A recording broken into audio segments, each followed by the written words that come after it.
Uncle Storytime, Seeing a Spirit from a Young Age. I've read and explored some of the stories on this site and decided I would share my own. I have never been a spiritual or deeply religious person, but I cannot reconcile the experiences I have had in my own life. I am now 30 years old and still intrigued by the experiences I had in my childhood. I grew up in a small town called Muizenberg in Cape Town, South Africa. My earliest recollection of my experience is from age 4.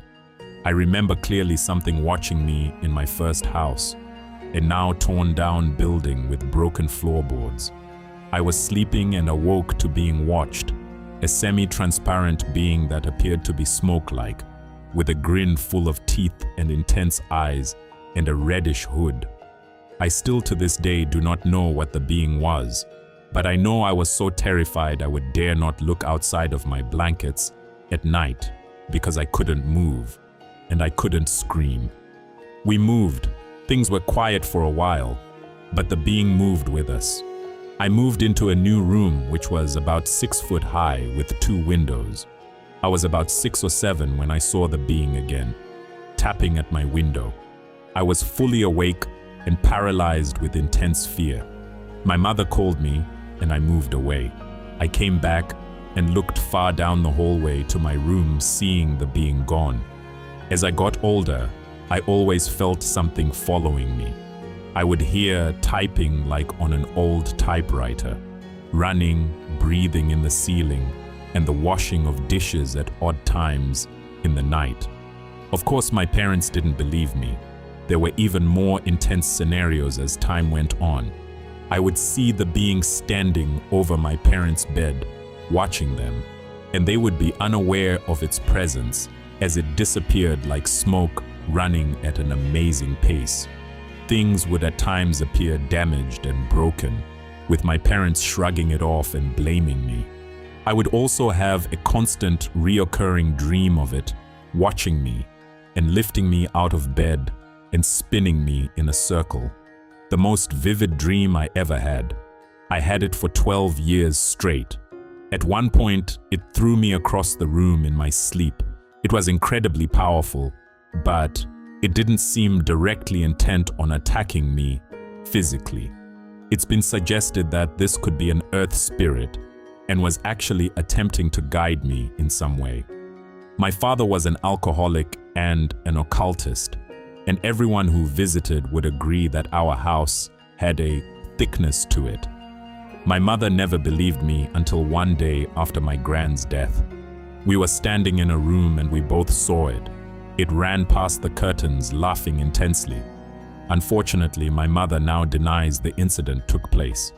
I started doing things to protect myself, imagining a shield to protect myself, eventually even casting a Wiccan spell. What is bizarre is as I got older and started discussing it, people in my family and those close to me have also had incidents. My cousin once had his bakkie, pickup truck, window bashed in. That night he dreamed of a similarly described creature standing in his doorway. This was soon after I visited him. My brother would say he saw things in the corner of his eye, but when I bring up the topic he refuses to discuss it. My gran would not enter my room after one night seeing the being. I also had other experiences when I was younger. I saw a floating, transparent girl who looked like she was from the Middle Ages, dressed in a gown, and appeared like she was underwater smiling at me. Now that I'm older, all of these things have passed. They stopped around the time I did that spell. I still wonder what I saw. What was it? Why was I seeing that? And why do people in my family refuse to talk about it? Was this related to my father's interest in Aleister Crowley? He is not doing well personally. I'd appreciate any insights into what I saw.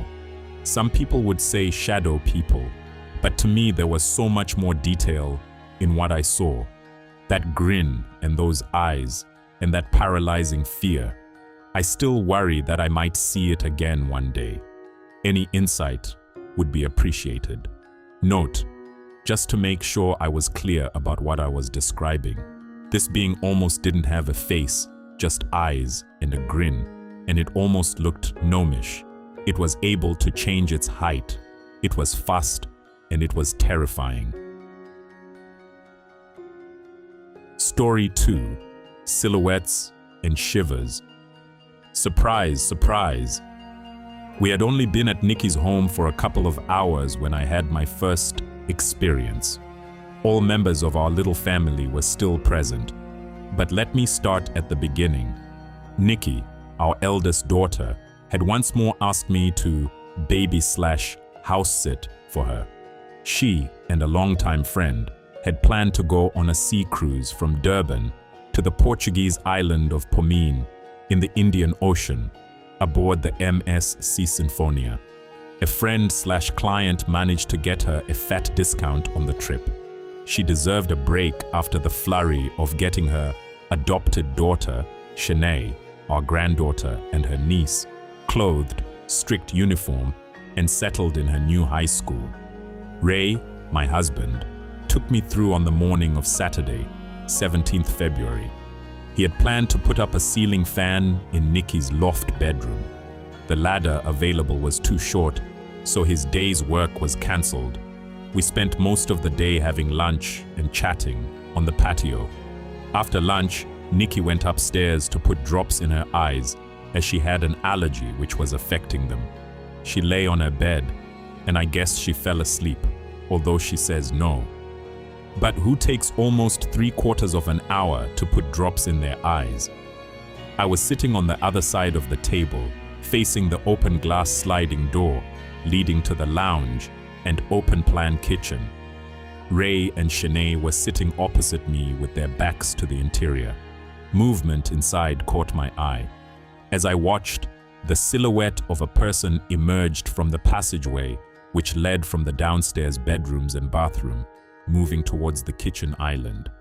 5 steps, I counted them later. I blinked, and the figure was gone. On the Wednesday, while Shanae was at school, I sat outside reading at the patio table. I was in a chair facing the garden gate with the glass door to my left. Once again, movement caught my eye. This time, it was a reflection in the glass. I glanced up in time to see a dark mass glide past and disappear through the 6-foot brick wall which surrounds the property. On Thursday, I had my most surprising experience. I was once more seated at the patio table, reading. I manage a lot of reading while there. This time I was in the chair nearest the gate, with my back to the interior.